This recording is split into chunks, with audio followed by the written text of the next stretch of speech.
इससे निश्चित रूप से आपको बोर्ड एग्जाम में 5 से 6 नंबर मिलने वाले हैं। तो आप लोग बने रहिए।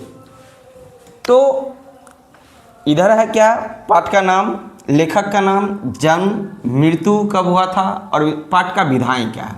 तो आइए समझते हैं। सबसे पहले श्रम विभाजन जाति प्रथा। आपको पता है श्रम विभाजन जाति प्रथा का लेखक कौन है? तो भीमराव अंबेडकर। कौन है? भीमराव अंबेडकर। भीमराव अंबेडकर का जन्म कब हुआ था? 1891 ईस्वी में। कहाँ? तो महू के मध्य प्रदेश में।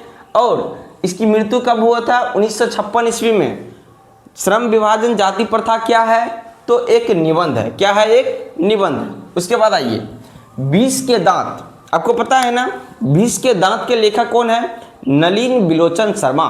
क्या है? नलिन बिलोचन शर्मा। आइए समझते हैं कि नलिन बिलोचन शर्मा का जन्म 1916 ईस्वी में होता है और उसके बाद नलिन बिलोचन की मृत्यु 1961 ईस्वी में हो जाती है। और नलिन बिलोचन का 20 के दांत जो है वो क्या है? विधा कहानी है। तो याद रखिएगा, विधा क्या है? कहानी है। उसके बाद आइए भारत से हम क्या सीखे। दोस्तों काफ़ी पॉपुलर कहानी है, भारत से हम क्या सीखे। इसके लेखक है मैक्स मुलर साहब।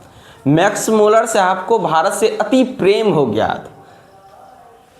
मैक्स मुलर साहब अधिकतर भ्रमण जो करने आए थे तो भारत की गांव अधिकतर भ्रमण किए थे और भारत की जो कल्चर सांस्कृतिक देखकर उसको भारत से प्रेम हो गया था। तो आइए समझते हैं कि मैक्स मुलर साहब का जन्म 1823 ईस्वी में होता है और 1900 ईस्वी में इसकी क्या हो जाती है? मृत्यु हो जाती है। और मैक्स मुलर साहब की कहानी रचनाएं क्या है? वह भाषण है। क्या है? भाषण। उसके बाद आइए समझते हैं नाखून क्यों बढ़ते हैं। आपको पता है कई बार एग्जाम में पूछा गया है कि नाखून क्यों बढ़ते हैं। नाखून क्यों बढ़ते हैं, इसका लेखक है हजारी प्रसाद द्विवेदी। हजारी प्रसाद द्विवेदी के जन्म 1907 ईस्वी में होता है और इसकी मृत्यु 1979 ईस्वी में इसकी क्या हो जाती है? मृत्यु हो जाती है। और ये कहानी का विधा क्या है? ललित निबंध। क्या है? नाखून क्यों बढ़ते हैं क्या है? ललित निबंध। आप लोग याद रखिए। उसके बाद आइए नागरी लिपि। डियर स्टूडेंट, नागरी लिपि का जो लेखक है वह है गुणांकर मूले। गुणांकर मूले साहब का जन्म 1935 ईस्वी में होते हैं और इसकी मृत्यु जो होती है 2009 ईस्वी में होता है। और ये कहानी क्या है? विधा निबंध है। तो आप लोग याद रखिए। उसके बाद है बहादुर।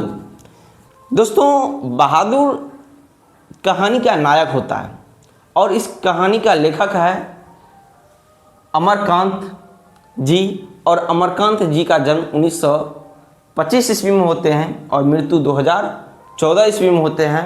और ये क्या है? विधा कहानी है। उसके बाद आइए आगे परंपरा का मूल्यांकन।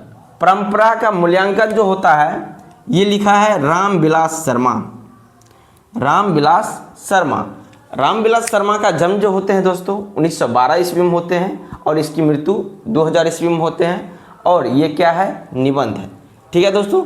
डियर स्टूडेंट, अगर इस पाठ को आप निश्चित रूप से पढ़ते हैं तो 5 से 6 नंबर आपका बोर्ड एग्जाम में पक्का है। अगर आप मेरे यूट्यूब पर देख रहे हैं तो मेरे चैनल को से ज़रूर जुड़ें और हम आपको गारंटी देते हैं